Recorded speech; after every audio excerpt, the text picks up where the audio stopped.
Hello and welcome to The Gist. I'm your host, Chris Vetrano, here to break down all the things that are happening in pop culture and interviewing the people that make it pop. Today, I've got a guest who has redefined the crossover. Her musical journey spans across everything from pop to rock to country to soul and funk. She is the epitome of hard work, grit, and determination. And with her new album, No One Gets Out Alive, she is acclaimed as one of the brightest stars in the business, delivering one of the most triumphant albums of the year. Here to share her take on pop culture, her story, and so much more, please welcome my guest and my friend, Maggie Rose. Yay! Hi, Maggie. Hi, Chris. It's good to see you. Thank you for the lovely introduction. Of course. Thank you for being here and doing this. I feel like it's well overdue. It's been so long since I've gotten to see you, and now we get to chat and catch up. I know. I love it. I think we met through Cassidy Pope, too, our mutual friend. Yeah, of course. I love her. I mean, back in the day, when I first moved to Nashville, I feel like you were one of the first artists that I kind of knew, and I just have watched you. I mean, you're the real deal. You've been doing this and you've been really hustling and you're just constantly doing something, and it's been amazing to watch your journey over the time. And so you're kind of this artist that I've watched throughout my whole kind of Nashville journey. And so I love seeing all of the amazing things that you're doing, and especially now this new album is incredible. Thank you. I know you and I have seen a lot of Nashville's evolution, and I feel like I definitely have benefited from all the changes that have happened here.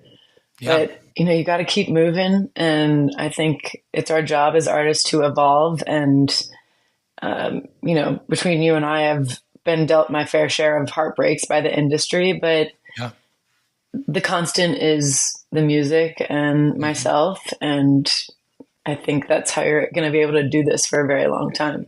Yeah. And your voice. Let's not forget, because thank that's you. Incredible. It's just, and love of people. I think music is such a connecting force. And, throughout the pandemic or, different ensembles that I've had around me from a business side of things, I just love what I'm doing. So that has kept me engaged, even in spite of circumstances not being completely favorable or facilitating what I'm doing. Yeah.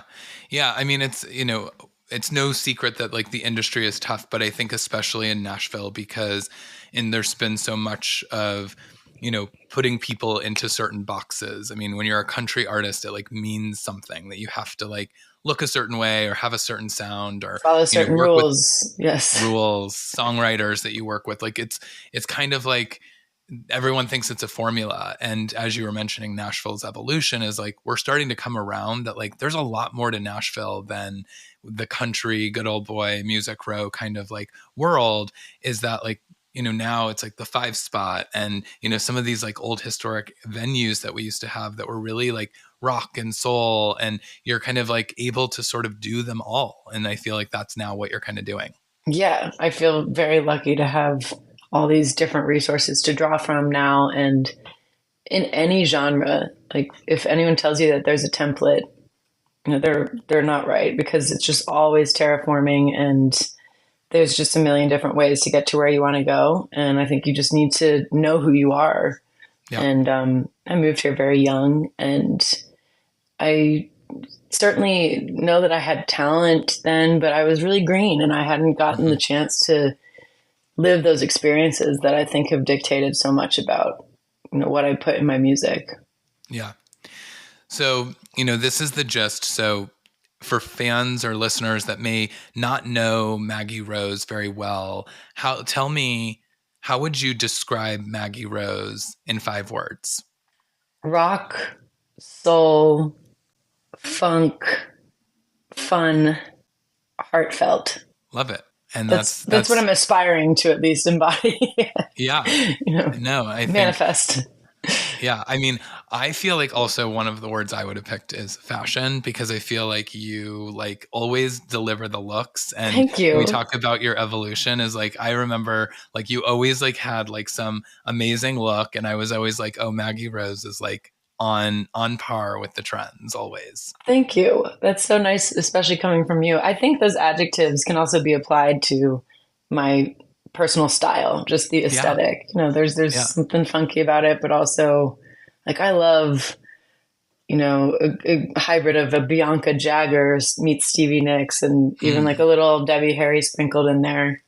And these Yeah. are all women who I think had a really strong sense of self and individuality, but there's something classic about them too. Yeah.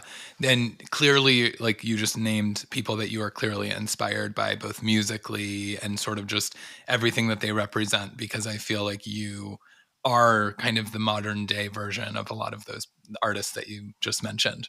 Come on, Chris. Thank you. Gas me up. Let's go. I love it. I love it. So I want to kind of continue the theme of like just getting to know you really easy. Like this is pop culture.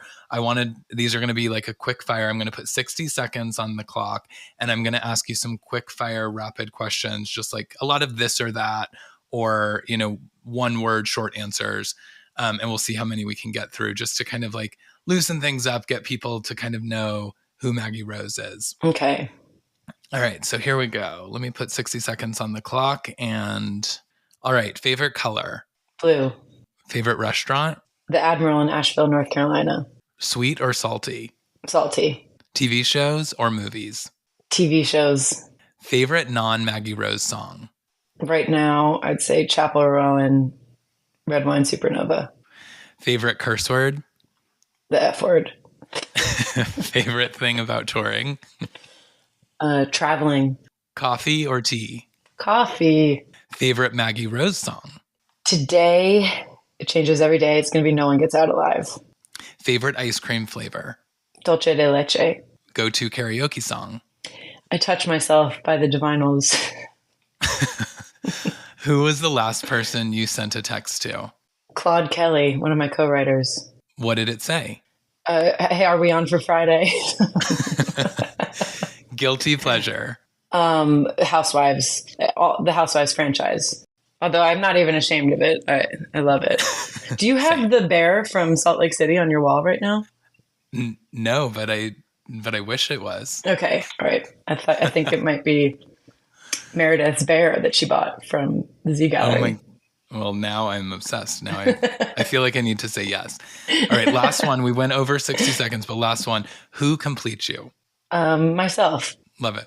Well, I feel like I know more about you, and I'm so excited about some of your answers because same in a lot of them.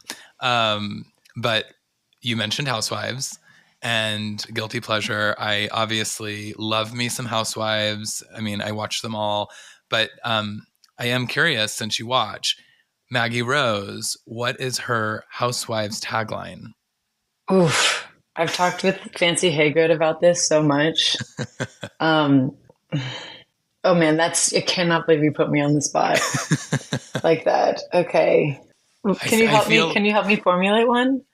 I mean, I'm kind of surprised you don't have one, especially if Fancy helped you. How about underestimate me? I dare you, because my song is called Underestimate Me. Yeah. Although I feel like a lot of people say that. They're like, underestimate me, that'll be fun. Yeah, or please, please, please underestimate me. Yeah, a little Sabrina Carpenter too. And that for sure. Always hot on her trail. Yes. I'm going to work on that. I feel like there's also something about No One Gets Out Alive. Like there's something there that could be workshopped. That's where my mind first went, but I was like, do I sound like I'm threatening people's lives if I work this into a tagline? I mean, sometimes they are a little bit aggressive. So like Mary Cosby.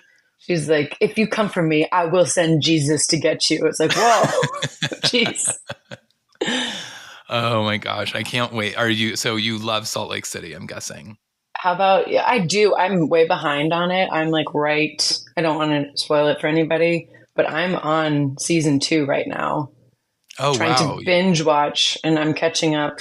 I'm in the midst of the Jen Shaw debacle, and I am riveted. I'm riveted. I listened to Watch What Crappens too, the podcast that recaps it. Yeah. Ronnie Karam and Ben Mandelker. I love them so much. And he's about to be on the podcast, actually. Oh, tell him that I love him. We've flirted with each other on Instagram. I love it. About No One Gets Out Alive, but I'm having the time of my life. Love it. Right now. We need to find a rhyme. Yes. I'm going to workshop this. Yeah. Maybe I will have one by the time you talk to Ben. Yes, that would be perfect. Um, yeah, well, you have so much. I'm like kind of jealous because you have like the best is yet to come with Salt Lake City because Ah, like I felt like season 2 fell a little flat like at the end, and I don't know where you're at. I was ah, like, why are we still talking about these things? sure. And there's like nothing by the end of it. It's like there's no real resolutions. And so in season 3, I was like, they might be done. Like, I don't know, this one might not work. And boy, did it ever. I mean, I don't want to give away, but I feel like you've probably, I mean, I don't know how you would have escaped like the big. I haven't, but now I'm actively trying to just like avoid any water cooler, even Yeah. from years ago. Yeah. It's just fascinating to me. I feel like they've been given so many gifts by the universe in making that first season and second Yeah. season pop so much. Like on their way to Vale, getting that news and I having know. the raid happen, I was like, well, that is going to be the most exciting car ride that anyone's ever taken. I mean, But yes, it was I amazing. will recap when I finally get through it. I do feel like I've been living under a rock and missed this cultural moment, but I'm catching up. I'm making up for it. I Yeah. could have been Are- doing this during the pandemic, and I'm just so mad at my past self for missing out on this. well, I'm sure you were doing much more productive things and I that was I was when the rest trying of us. to stay engaged, and I started a podcast during the pandemic. Yeah. Amazing.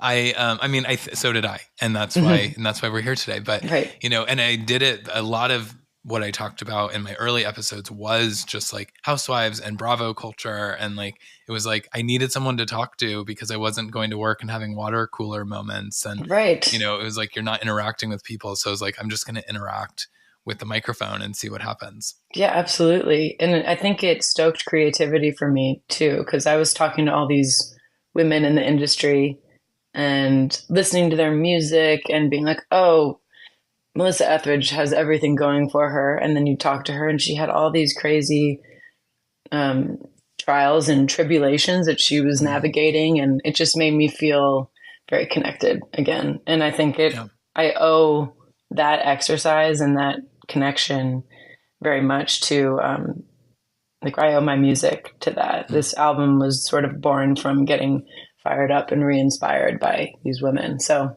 yeah, good on you and to forge that path to find it again. yeah, and Melissa Etheridge, who appeared on Beverly Hills, Oh my like in gosh, yes, you're right. It all comes back to the it all comes back to housewives. the housewives always. It's funny because like, sometimes I have guests who are just like, "Oh, I don't watch it at all."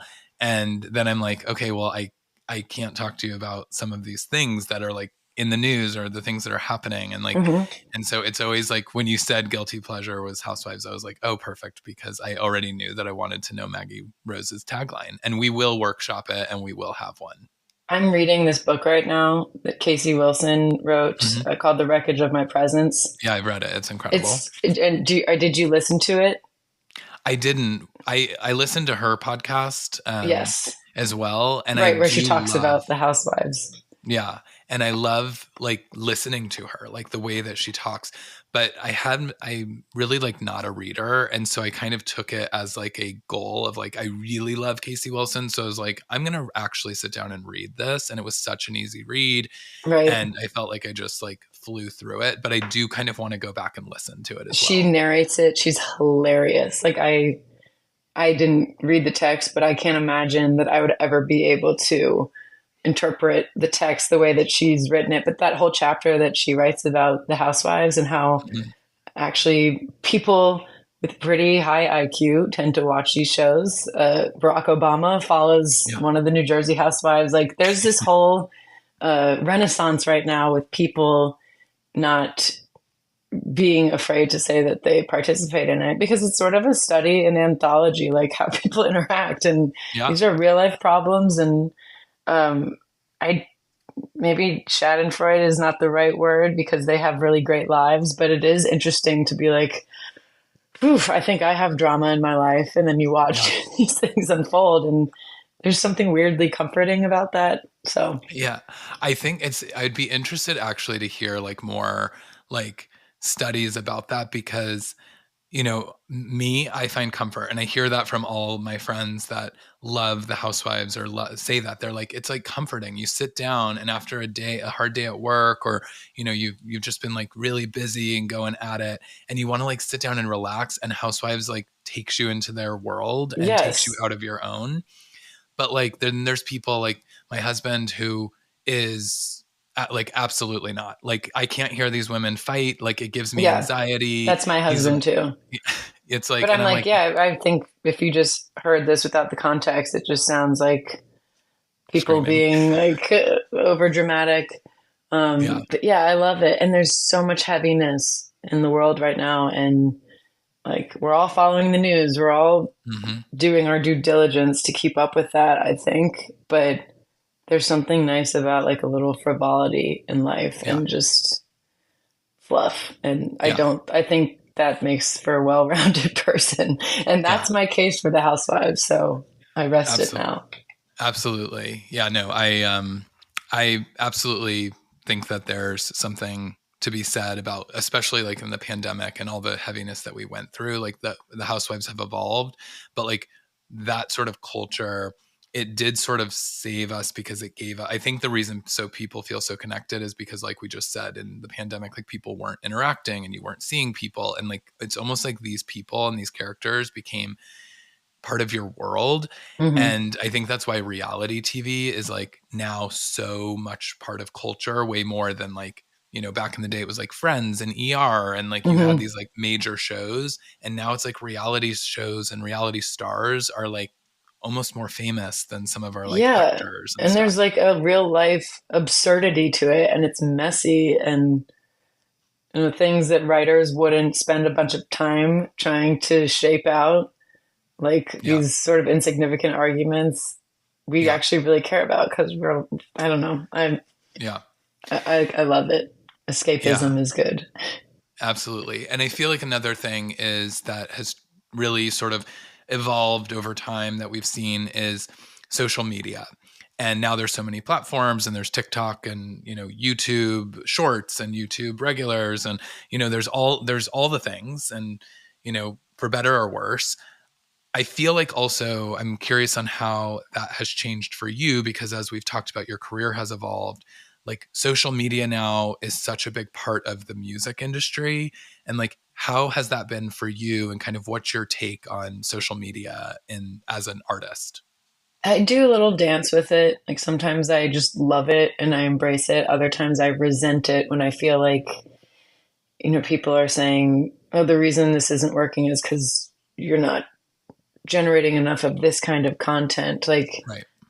I love watching artists, especially who just seem to be making it because it's pleasing to them. And I also feel like it's taught me to not take myself so seriously. Like I love just, putting these less curated things out there, Yeah. um, because it feels a little bit more honest about the impression of the moment that you're in right now. And like I like doing pranks on my husband and putting it on TikTok. And, um, I think that it's a great way to just feel like, there used to be this big run up to like releasing a song, and that would be the one thing that you had out to represent who you are. And it kind of made me feel a little one dimensional. This was like, back Hmm. when I was releasing music to country radio Yeah. specifically, and you would just run this one song into the ground. Now I feel like I get to show people like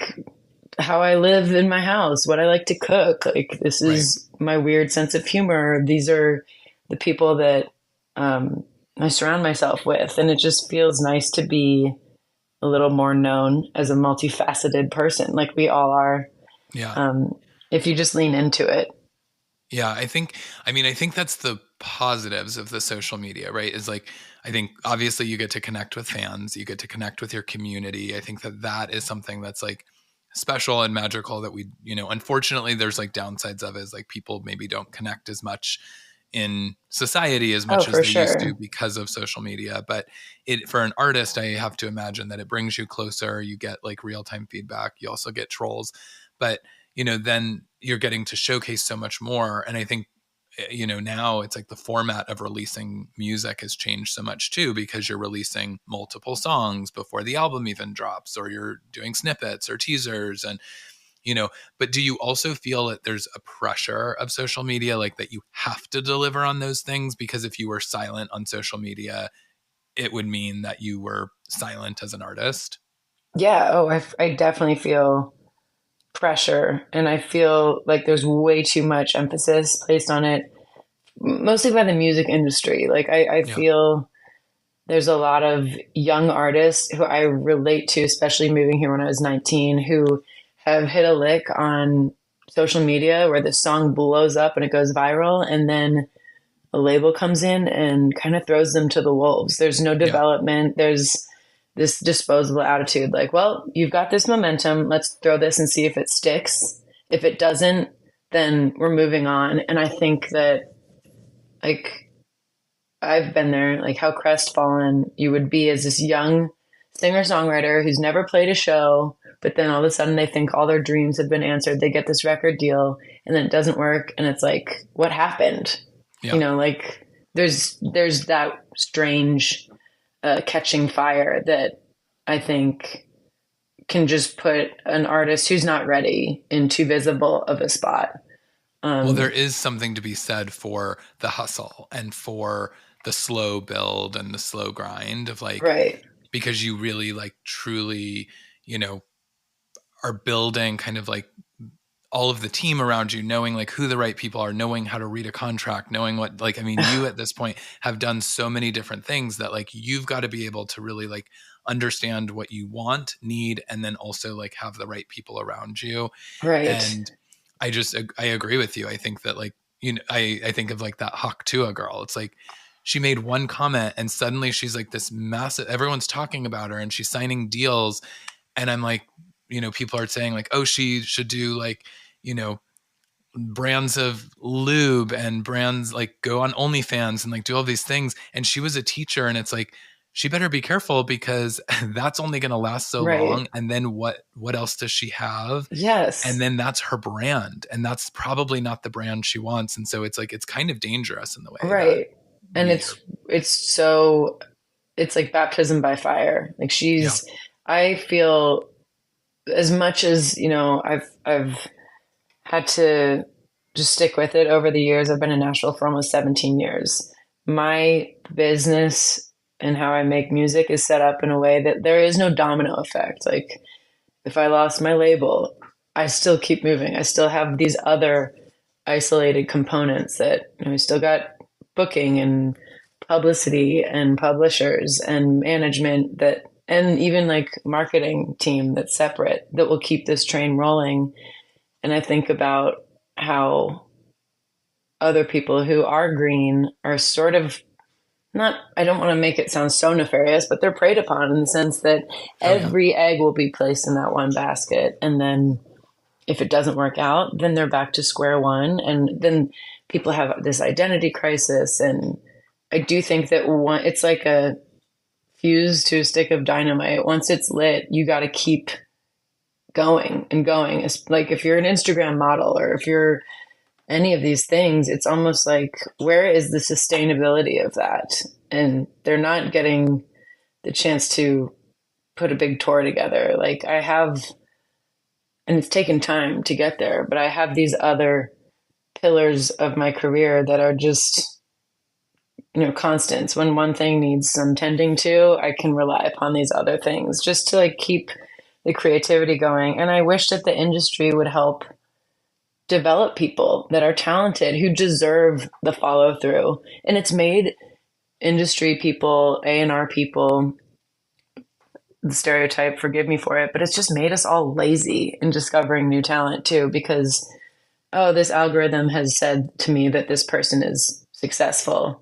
So I'm not going to go out to the Basements tonight and see this new band and see what their act is and like on a much more macro level how viable they are. I'm going to go sign this kid who surely has talent but has never gone out and played a show. All these other components have been totally neglected. So I think social media can set people up for some massive, massive disappointment. And it Yeah. also has diluted this idea that the music industry is a meritocracy. It's like Hmm. what's rising to the top has not been vetted and determined to be the best music that's out there. There have Yeah. been all these other things that have propelled them to that place.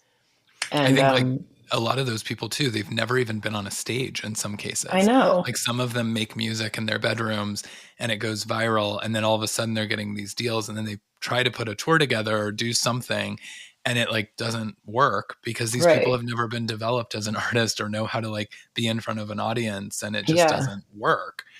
And I think that's, obviously something like you have done so much touring and you are, I feel like constantly on the road. I don't know how, I mean, I understand why you're behind on Housewives, um, because you're so Thank God for busy. Peacock on the go now, though. It's I just know, helping me. I But know. like Gail is a great example of Hmm. someone that the industry points to. She did not have an overnight hit with FU. Hmm. She's been writing for a long time. She's been performing for a long time. And when that song went viral, everyone kind of was like, "Oh, see, look, she's a star. She was already." Yeah, That's not the constant though. I mean, right. she's the exception to the rule, and I love Yeah, her. And like she came ready with follow up music. yeah. That's just not where a lot of these other people are. So I resent that about social media because I think that a lot of hearts have been broken and people who probably could have gone on to have really cool, interesting, complicated careers are stunted from the beginning. Yeah. No, it's true. And I mean, and it does, unfortunately, it's like the cream always rises is what they say is like, Yeah. but in this Nah. social media world, that's like not the case. And Right. it's like, it can be really frustrating as, as a fan or as somebody who worked in the industry at one point. It's like, it's why I really don't, it's why I do this now is because this is like an opportunity for me to like highlight the things that I'm passionate about or that I think are like worthy. And even that is like, even doing this, it's like sometimes I get pitched, somebody and they're like, oh, like we really want you to have him on. And I'm like, I don't know that I don't know that this is the right fit for me. And I Right. have to like be more discerning in who I want to have on because I don't want to bring somebody on who doesn't know how to even have a conversation or hold a Right. conversation for an audio platform like a podcast. Right. And Yeah. and it's like and Their it's story's just beginning. You're like, let yeah. them, you want to watch an artist who's singing about experiences that have been lived. And I do think that Jackson Brown wrote These Days when he was 17. There is Yeah. this beautiful wisdom to youth that I think certain minds can capture and convey. But Hmm. if you make them grow up that's why I resent these talent shows too, because it's Yeah. like you pluck someone from obscurity and then they have to go through all the awkward growing up phase in front of an Yeah. audience. It's like, we don't need to see how the sausage is made all the time. Like, let them go figure out who they are and then emerge Yeah. with their music. But people don't want to make that investment anymore. Like labels just don't do that. Well, and that's the thing is like you look at like a Carrie or a Kelly who came from from American Idol and but the labels invested at the time we were invested in finding America's Next Superstar. Like that is what Right. they sold us as that show. And they took that, they thread the needle. They put all of those Idol contestants, I've had several of them on the podcast, and they put them on tour, they put them together, they recorded albums from the like they were doing all of those things, so it was like boot camp, and so they were Mm-hmm. getting some of that experience. Now I've talked to Cassidy about this and I've talked to Megan Lindsay, both on The Voice. It's like the Voice is not about talent. It's about the people in the chairs. It's about Right. entertainment, about who they're going to turn Yeah. for, how the judges or coaches or whatever interact with each other. It's no longer about who's on stage. And those people win and go on with, it's the same thing as social media. It's like they go on without any sort of like help, any kind of Mm-hmm. development. And it's just like, let's put a single out or let's put an album out and see if it works. And when it doesn't, it's like, well, why did I even go on the show? Because Yeah. now I'm like labeled as this like winner that didn't do anything. And they almost Right. like, It's almost like a stigma, like, oh, well, it must be his or her fault that it didn't happen because they won this. It should be working. It's like, no, this is a long game. yeah, And like that has bled into how the industry at large works. I think yeah, these talent shows have made it okay for labels to just cut their losses if something isn't instantly working. yeah, And God, we're just missing out, I think, yeah. on Well, and we're so missing much. out on, I mean, talk about Kelly Clarkson is like, we're missing out on the Kelly Clarksons because there are people that like, if Kelly hadn't ever auditioned for American Idol, we may never have the Kelly Clarkson show and all of the albums and all of the success that she is. I mean, she is like you, one of the like best vocalists that we have today. She's And incredible. She's also and so funny, and like if I wonder or speculate if in Kelly's rise to stardom after she won, if someone had a camera on her 24/7 and was putting out all of that for people to see, like how would that have altered the perception as we are right, getting to know her? We just yeah, had like a much more natural way of becoming acquainted with who Kelly was as an artist. yeah, She was still heavily exposed, but the overexposure that you would see today had Kelly won the Idol yeah, and the way it was structured now. I don't yeah, know. I just like I don't know yeah. if I that's mean, how we're supposed to be introduced to people. yeah, I agree with you. I mean, Kelly's one of my favorites, and I know you got to tour with her on the Meaning of Yeah. Life tour. I mean, tell me everything because you also got to sing with her. I mean, Yes. Miss she Independent, which I freaked out over yes, because it was, first of all, that's just like one of those songs that I would shout at the top of my lungs when I was driving into high same, school. And her voice is so killer. I remember voting for her when she was on Idol. I same. won a radio contest called DC Idol when I was a sophomore in high school.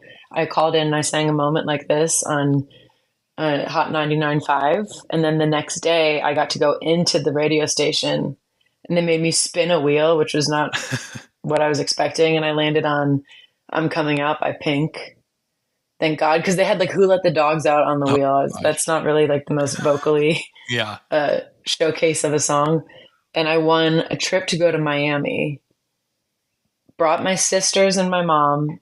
We got to be extras in the film From Justin to Kelly. oh And my then I gosh, met stop her it. that afternoon and we sang together. And I got Oh to tell her about that years and years later when I was on tour with her. And we had a very big laugh about it. And it's just funny, the universe was probably saying, this will be part of your journey down the road. She was really sick one night. We were at the Mohegan yeah, Sun. And I remember she was like talking like this before the show, and she was worried that she wasn't going to be able to sing. She hits the stage, and it was like full sail, 110% yeah. vocal delivery. So she's just one of those, like, I don't know, legendary vocalists that we That's may we may not see the likes of anytime soon. But she was also so nice to me and my crew. And then I went on her show during the pandemic. Like hmm she had me give her an interview, and we sent in a performance. yeah, So she's someone who follows up with yeah. her support.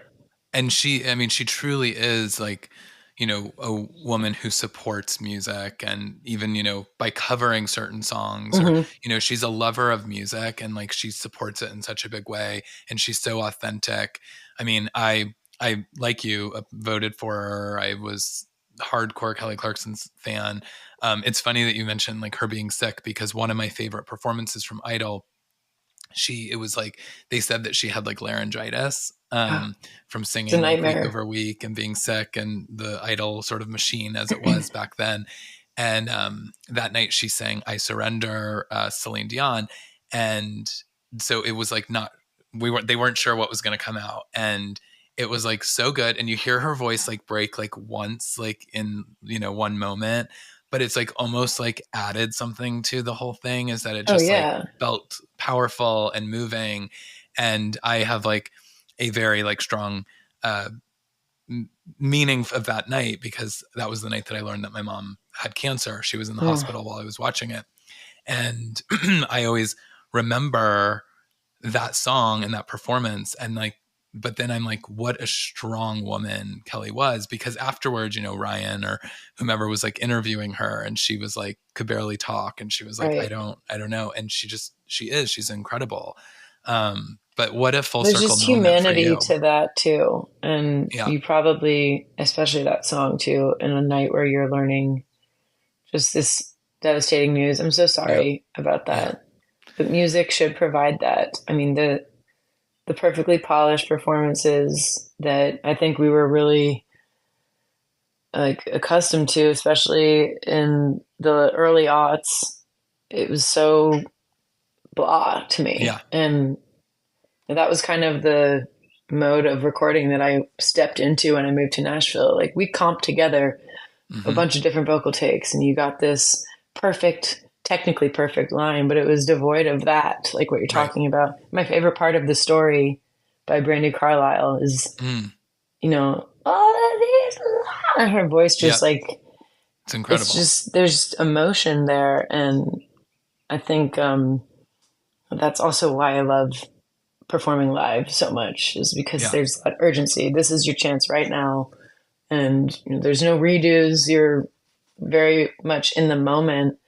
And there's not a whole lot of things other than writing and making music or performing live that I feel is that urgent and demanding of your present attention.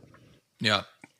Well, I want to shift gears and talk about the album, because you just talked about kind of your process in the past, and that's so different, I think, from this album, because this album does feel so authentic to you, and your voice is just like, it's never been better, and it feels like raw and emotional, and there's so much there. So tell us, like, you know, give me the gist, if you will, on kind of this album for you and what it means to you. Yeah. Well, it's called No One Gets Out Alive, which I think if you just look at that on its own, you're like, oh, scary.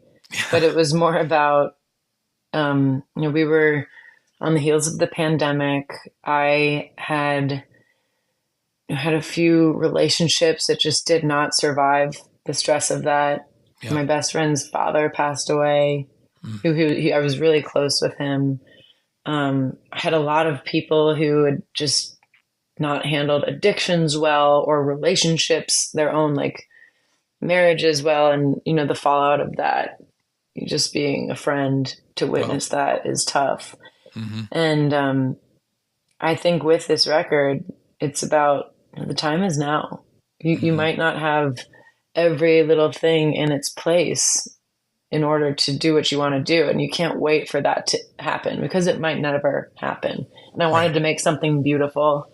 I wanted to work through some of that pain that I was feeling. You know, there were a lot of things that I was mystified about that I didn't have closure with. You know, I think I also was reclaiming my power too, because there's an identity crisis that I was dealt throughout that time. I wasn't performing. I wasn't out with my friends, my fellow creatives. Like, who was I? And just had a bit of an identity crisis. And between interviewing all these women with Salute the Songbird, my podcast, and just really hitting a creative stream where these songs started to just be complementary to each other, I realized that I had this record. And I put together the best band I could think of. Very lucky to have talented friends by living in Nashville. And it was almost two phases. Like, I wrote these songs, and then a couple months later, I finally recorded them. And No One Gets Out Alive was almost like a little bit of a folksy piano ballad. And then you know, with Ben Tanner, my producer, who used to be part of Alabama Shakes, and like the stellar band, they just went for it. And we were like, let's do this big James Bond ending, because this record is about swinging for the fences and just like tearing it up. And that was a really beautiful process to me, because I felt like I was witnessing it coming to life in that part of the creation of the record too. And it just unfolded in a beautiful way. And I think you will be rewarded for just going for it, even Yeah. if, you feel like you might be shouting into a void. Um, I made it for myself, and then I feel like other people clicked with it. And it's been really cool to see how people have incorporated it into their life. Yeah. Isn't that, I mean, it's like we've talked a lot about authenticity and social media and all of the different things. And it's like, it's so interesting to me that, like, even in what I do with the podcast or when I, post something on social media, it's like when you're more authentic, it's like that's the thing that seems to resonate. And when you're like trying to fit into what is trendy or like in, it's like, oh wow, why didn't that work? I thought that that should have worked. That's like what's working for everyone else or whatever. And it's like, but this is truly you, and like it's what you want to say and it's who you want to be. And that comes across like so effortlessly on this album.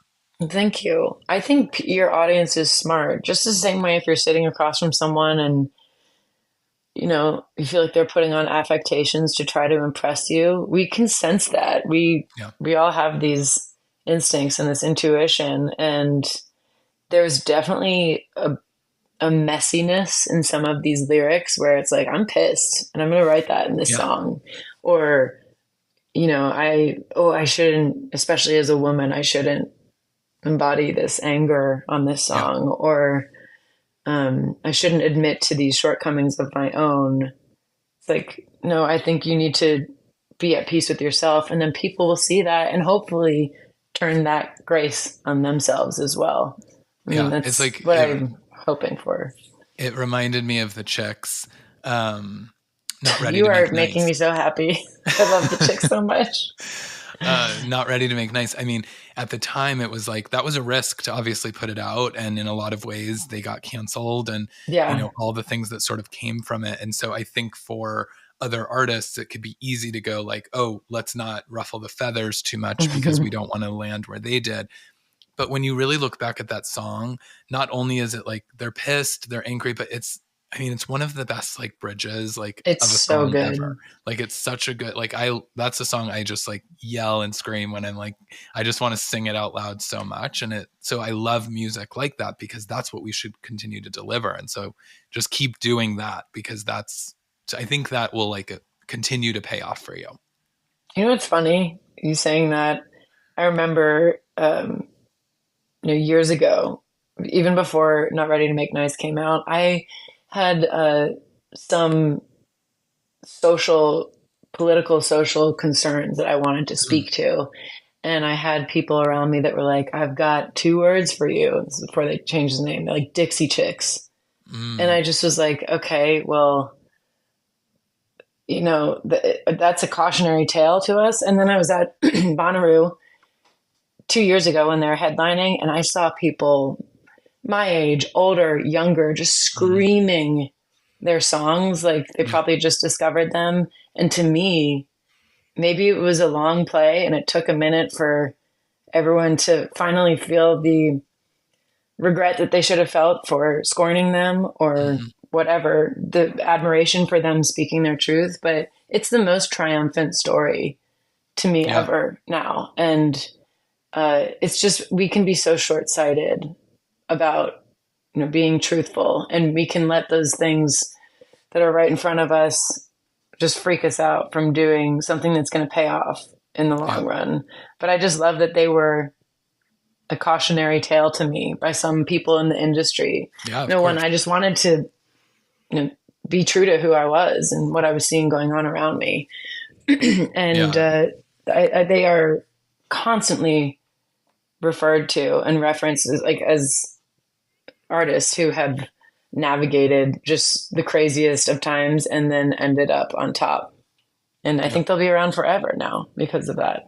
Absolutely. And I think like, a lot of years passed and unfortunately like it took time for them to kind of come back from it, and there was so much turmoil internally and then also externally around them. But yeah, it's like ultimately the authenticity paid off. And I think now we're recognizing that like that's what music should be. And that's Yeah. what like some of the greatest musicians of all time actually always delivered. I mean, there's songs that people don't even know what they mean when they're singing them, and you're like, Right. oh, that song, when you actually like read what it was about, was like very controversial. If you like think about it, they just maybe hit it more in their songs, or Oh, yeah. did things in a different way. And now it's like everyone needs to have a voice, and so let's give a voice to the people that have the voices and let them say what they need to say, because there is an audience. It may not be for everyone, but there is an audience out Oh, there, yeah. and you'd rather have that audience than one that you have to cater inauthentically to. Right. No, I totally agree. I think of Neil Young's Keep on Rockin' in the Free World. Yeah. And everyone's like, yeah, like America. And then you listen to it and it's like a dystopian depiction of some things Yeah. that are going wrong. It's like there are people who want to just have fun and enjoy the party. And then I think the thing that is the slower burn is just really delving into that and kind of willing to look at some of the more gnarly, complicated things that people are saying. Yeah. And I love just continuing to make those discoveries, but you gotta be willing to put it out there. Absolutely. Well, I know that you have to get going, but I want to kind of hear like what's next for you. Where can people continue to like follow along and see what's coming for you the rest of this year? So we're touring pretty heavily. And if you Yep. go to maggierosemusic.com, we have the whole tour schedule out there. I have a remix of Under the Sun coming out Okay. that I did with Laverne. He's this really awesome DJ from the Yep. Netherlands, which is just fun and like, let's go clubbing and dance to it I love together. that. I'm opening up for Dave Matthews later this year over Labor Day weekend. I saw that. That's amazing. I'm freaking out. I've seen him so many times. And Yeah. the Gorge is like incredible too. What a venue. We're Yeah. doing some stuff with Tedeschi Trucks Band. We're really just getting started on this record too. So Yeah. we've announced a few more dates, but we're going to be announcing even like the third leg of this tour coming Amazing. up as well. Awesome. And you've been playing with so many people and bringing out talent and playing alongside like other talented people that are really like-minded. And I feel like like you mentioned Fancy. I know that you've played with Fancy. Like there are just people that people need to know. And so I love Yes. seeing all of these people together. And then obviously you on a stage with Dave Matthews, it just makes sense because that's going to be a huge crowd. And I can't wait to see what continues to happen with your story, because as I said, I've followed it now for many years and am just so excited to see where you've landed. And I'm so happy to have gotten to catch up with you and have you on the show today. Thank you, Chris. It's been so great to talk to you. And I hope I get to see you in person very soon. Yes. You, me, and Cass, let's go get some drinks or something. Absolutely. Some coffee. I will, right after this, we'll connect and make sure that we make it happen. And then awesome. And so maggierosemusic.com. And then I can't remember. Is it Maggie Rose Music? I am Maggie Rose on all socials. And yep. You can maybe go find me pranking Austin on TikTok. Yes. I've got a few that I need to get up there. Awesome. Well, like I said, such a pleasure to have you. Thank you so much.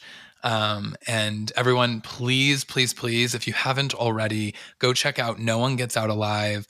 I mean, every song on it like makes you feel something like deep, deep within. And Maggie's voice is one of the best. I mean, we talked about Kelly Clarkson, but Maggie is right up there as just one of the most amazing vocalists. So you've got to check her out, and please continue to support the podcast, rate, subscribe, let us know that you're listening.